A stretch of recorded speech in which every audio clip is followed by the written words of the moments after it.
అనుకోకుండా ఫ్రెండ్స్ అందరం కలిసి తెలుసు కదా అని మూవీకి అయితే సెకండ్ షోకి వెళ్తున్నాం. నేనైతే చాపరి ఫ్రెండ్ అయితే తీసుకుపోయినా. సో అది ఎలా వచ్చిందో లేదా నేను చించానో నాకైతే గుర్తులేదు, కానీ మా ఫ్రెండ్ అయితే నన్ను అయితే ఫుల్ కామెడీ చేస్తుండు.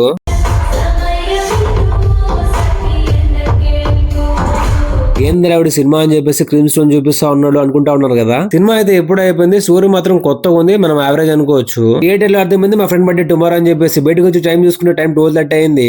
ఈ టైం లో కేక్ కోసం తిరుగుతూ ఉంటే ఒకే ఒక షాప్ లో మాత్రం లైట్లు అయితే ఆన్ లో ఉన్నాయి. లోపలికి వెళ్ళి రిక్వెస్ట్ చేసుకున్నాం, ప్లీజ్ అన్న ఇవ్వండి అన్న ఒక కేక్ అన్న బర్త్డే అన్న అని చెప్పి సరే అని చెప్పేసి ఇచ్చారు వాళ్ళు.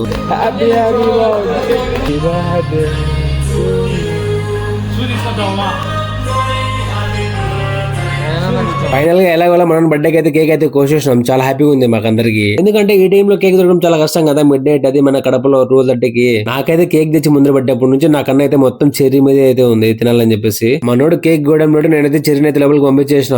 నాకెందుకు తెలియదు మామ, ఏ బర్త్డే ఫంక్షన్ కి వెళ్ళినా పెద్ద కేక్ కావాలా పెద్ద పీస్ కావాలనిపిస్తా ఉంటది. మీకు కూడా అనిపిస్తుంది అనిపిస్తుంది కామెంట్ లో కామెంట్ చేయండి. మామ ఇది చాక్లెట్ ఫ్లేవర్, టేస్ట్ అయితే సూపర్ ఉంది. మామ చెప్పడం మర్చిపోయింది, కేక్ కాదు మామ, ఐస్ కేక్.